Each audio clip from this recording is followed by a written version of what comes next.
Combien de livres passionnants avez-vous lus, mais qui, quelques mois plus tard, malgré leurs enseignements, n'ont rien changé à vos vies?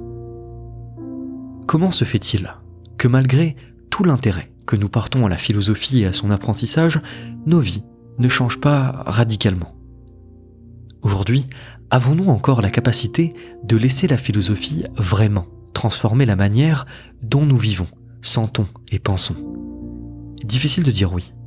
Et pourtant, sans ça, la philosophie est désarmée, impuissante et inféconde. Elle n'est qu'information morte et amassement de lecture. Alors que faire? C'est ce que nous allons voir aujourd'hui. Comment réarmer la philosophie pour lui permettre de changer vraiment nos réalités. Bienvenue au Dolmen.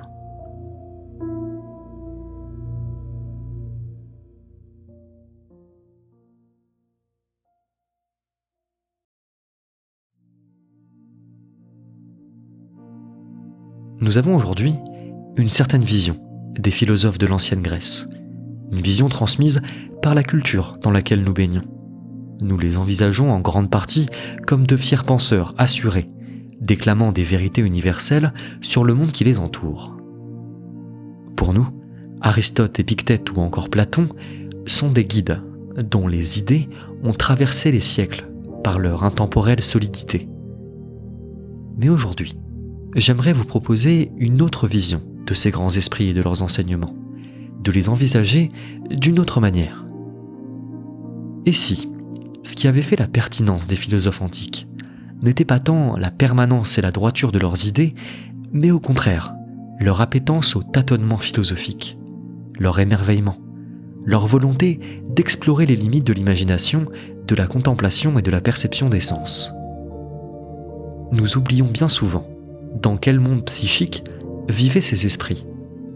Trop souvent, nous les pensons faits de marbre, de toge et d'agora, alors qu'ils étaient tout aussi bien entourés de poésie, de vin, de nature, de rêves, de dieux, de visions, d'hésitations et d'expériences. Y aurait-il quelque chose à tirer de cette situation? Est-il possible que nous manquions quelque chose d'énorme dans la manière dont nous essayons de pratiquer les enseignements des penseurs antiques? Existe-t-il un secret à l'origine de la philosophie qui nous permettrait de la rendre beaucoup plus puissante et efficace pour nos vies?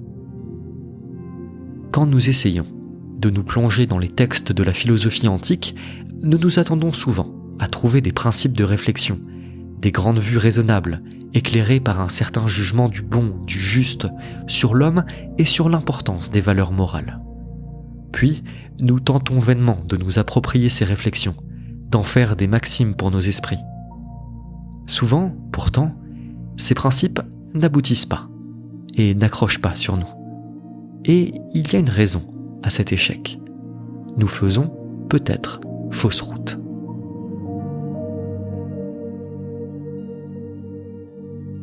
La philosophie, la lecture des idées, ne doit pas juste être une volonté de savoir, mais tout autre chose, une expérience sensorielle et vitale. Car c'est ainsi que les antiques concevaient en grande partie l'idée même de philosophie. Le secret dont je vais essayer de vous donner les clés aujourd'hui est le suivant. Pour que la philosophie soit efficace et grandiose, pour qu'elle puisse changer nos vies, il ne faut pas la lire, il faut la vivre, par les sens, par le corps et par l'âme. Et pour que vous compreniez pourquoi et comment, je vous propose que nous commencions par expliquer la grande différence qu'il existe entre les philosophes antiques et nous, petits modernes, un peu perdus.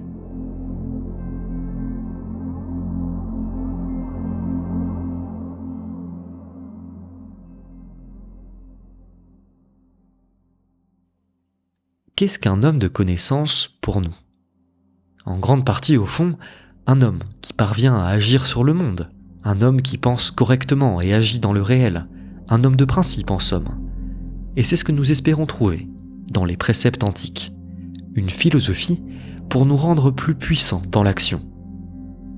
Disons-le en une formule, nous cherchons dans les écrits philosophiques une connaissance pour agir sur le réel, par quelques formules que nous notons en espérant les retenir. Mais était-ce seulement ce que les antiques y mettaient? Était-ce vraiment leur manière de considérer la connaissance? Il est permis d'en douter. Car en effet, il se pourrait bien que ce soit l'inverse. La philosophie antique ne visait peut-être pas tant à agir vers l'extérieur, mais d'abord et surtout sur l'intérieur. La pensée moderne et la pensée antique s'opposent frontalement sur cette question. Que penser de l'homme d'action? Les anciens s'accordent dans une critique vive et brutale de l'action, en parlant comme d'une aliénation, d'une fuite devant le réel, d'une agitation du corps comme une dispersion, dans l'illusion de la multiplicité. L'homme qui veut agir sur le monde se fuit dans le mouvement du réel. Il refuse le travail sur lui et préfère s'éloigner de lui-même dans l'action. Au contraire, l'art de la contemplation était quelque chose de tout à fait sérieux, et non pas simplement une activité réservée aux poètes et aux marginaux. La vérité n'était pas dans cette fuite par l'action, mais dans le fait de se lancer dans un long effort de maîtrise et d'accomplissement de soi, dans un éveil. Le penseur Plotin écrit « Retourne en toi-même et vois. Ne cesse de sculpter ta propre statue, jusqu'à ce que brille en toi la splendeur divine et la vertu.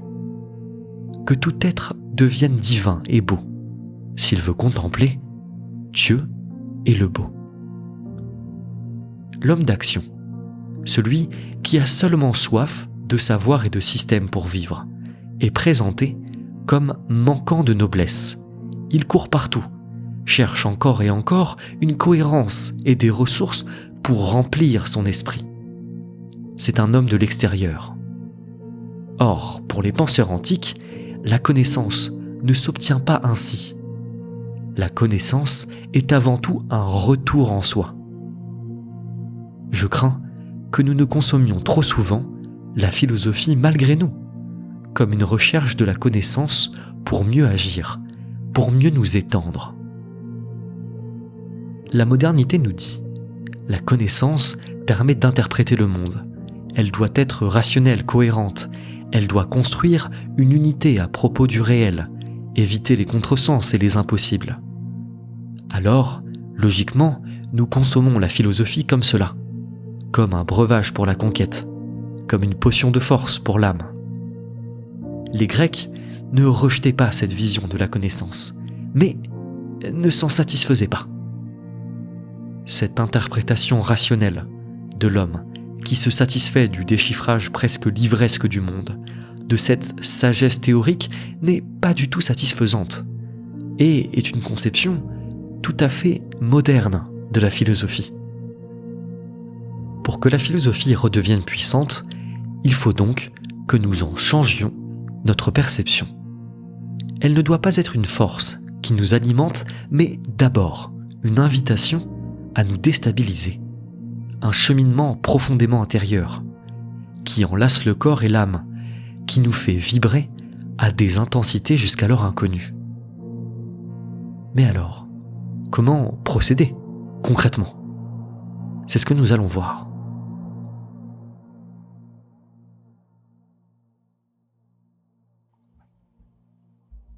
Notre manière de philosopher est donc trop cérébrale, trop raisonnable. Il lui manque cette petite touche de sel imaginatif que nous n'avons pas entièrement reçue de cette époque antique.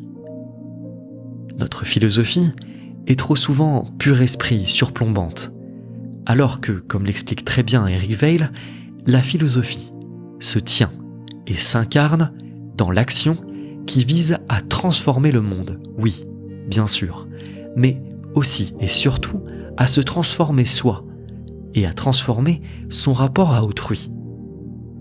La philosophie doit être capable de provoquer un changement de perspective extrêmement puissant. Elle doit apporter de nouvelles catégories du discours, permettant d'augmenter la perception du réel. Elle n'est pas juste information.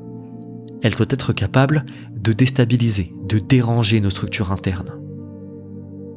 Pour poursuivre ces objectifs, je vais aujourd'hui vous donner 2 premières pistes pour réarmer votre rapport à la philosophie, construire une esthétique et engager vos corps.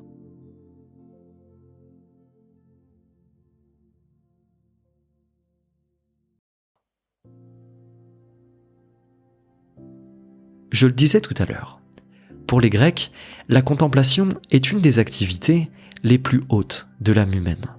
Elle nous ouvre la double porte du mystère et de l'expérience esthétique, ou comme l'écrivait Nietzsche, elle spiritualise les passions. Me concernant, j'essaie toujours au maximum de lier mon exploration philosophique avec une certaine expérience esthétique. Je ne lis jamais vraiment rien par pur hasard. L'été prochain, je compte par exemple me lancer dans la lecture des Épicuriens, que j'espère pouvoir lire sous le soleil de Toscane. Lorsque je me suis pour la première fois plongé dans les tourbillons géniaux de Nietzsche, je l'ai fait par petites touches, lors de longues balades dans une période plutôt solitaire. Bref, il faut construire une activité esthétique réelle et la lier avec votre découverte de nouveaux enseignements. Si vous êtes lecteur, vous le savez. Parfois, des contextes de vie particuliers nous rendent des livres banals tout à fait exceptionnels, ou au contraire vous font traîner les pieds sur de magnifiques ouvrages. La lecture des grands esprits de ce monde nécessite un contexte, une mystique qu'il faut prévoir. On ne se lance pas dans la philosophie antique comme l'on s'affale sur un canapé en fin de journée.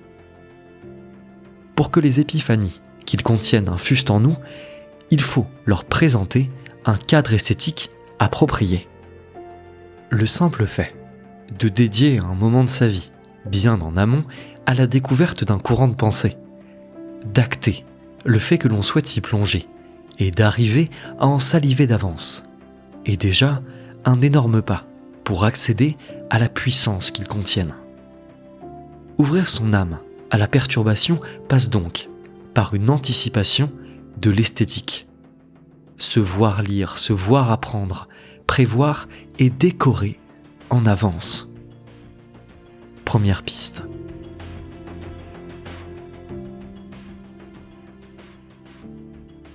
Ces textes ont souvent été écrits avec une attention toute particulière, accordée aux sensibles, à l'esthétique et au spirituel.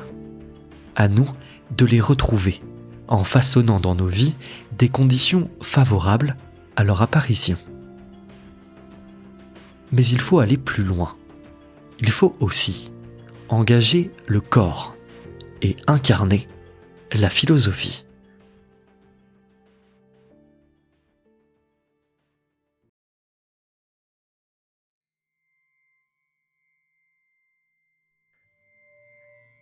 La philosophie ne se prouve pas, elle s'éprouve. Se plonger dans les enseignements antiques ne devrait pas juste être une expérience logique. On ne devrait jamais les lire comme l'on ouvre un ouvrage de conseil, mais bien davantage se forcer à les lire, disons, spirituellement. Que ce soit Marc Aurèle, Épictète ou même Aristote, peu importe. Il faut d'abord les lire avec une certaine ouverture esthétique. Oui, nous le disions.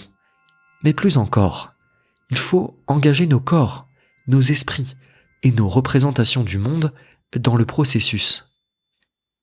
Il doit y avoir un danger à ouvrir un livre puissant, car vous devriez, à chaque fois, partir du principe que celui-ci vous impose. Que le lire, c'est accepter de s'y conformer, et donc que l'ouvrir, c'est se mettre dans une certaine disposition d'acceptation de l'expérience, de perception qu'il nous propose.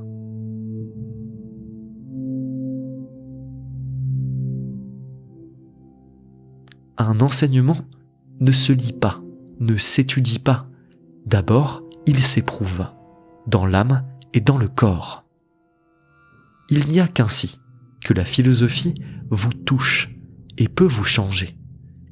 Sinon, vous lisez pour lire, pour faire le lettré, et citer Nietzsche autour d'une bière, c'est votre choix, mais certainement pas le mien. Mais quel rapport entre le corps et la contemplation, me direz-vous ? C'est simple. Le corps est à la fois l'outil et le réceptacle de la contemplation et du sentiment esthétique.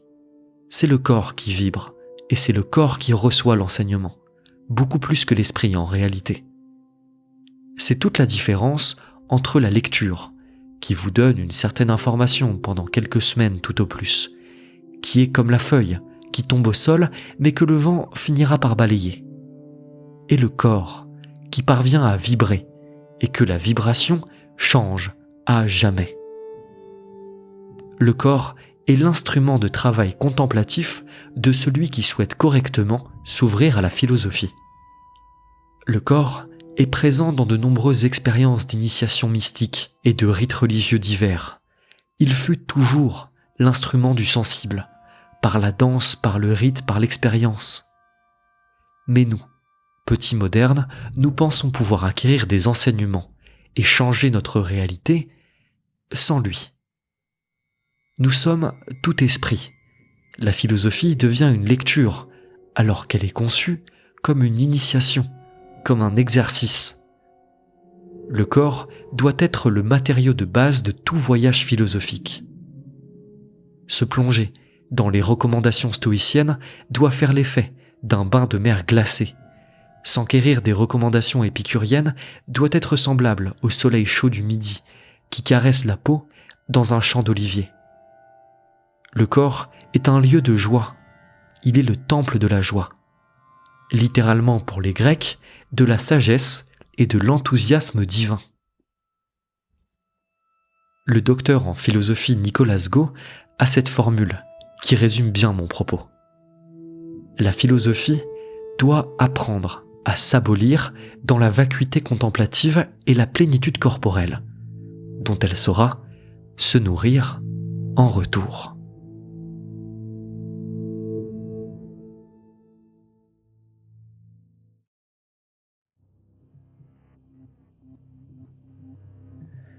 Concluons. Réarmer la philosophie, c'est la lire comme une quête générale du beau.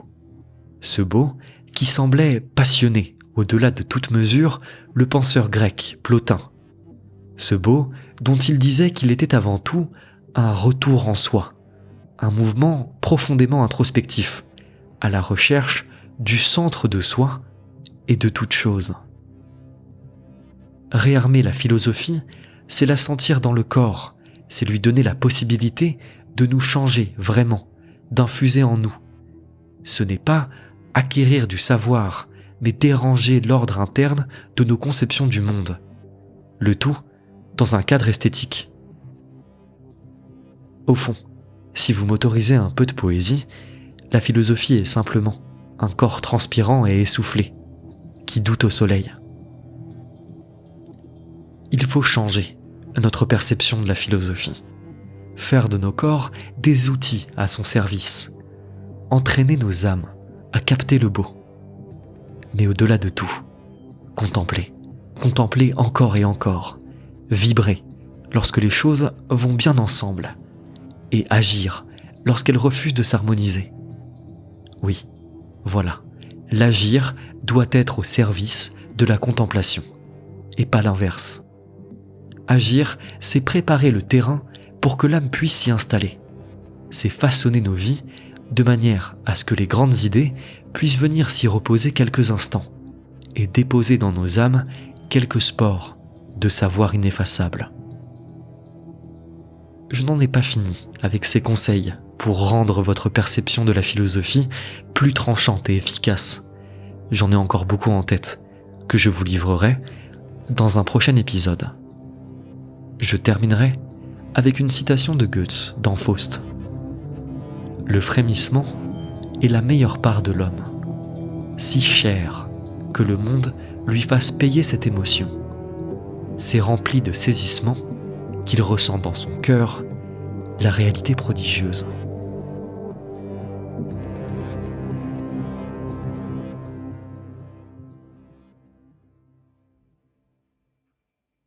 Nous arrivons à la fin de cet épisode. J'espère comme d'habitude qu'il vous a plu. N'hésitez pas à me suivre sur Instagram etienne.ler Si cet épisode vous a plu, je vous invite également à le partager, que ce soit sur YouTube ou sur Spotify. Vous trouverez également en description l'Instagram d'Oscour Artwork qui a réalisé l'illustration de fond de cet épisode.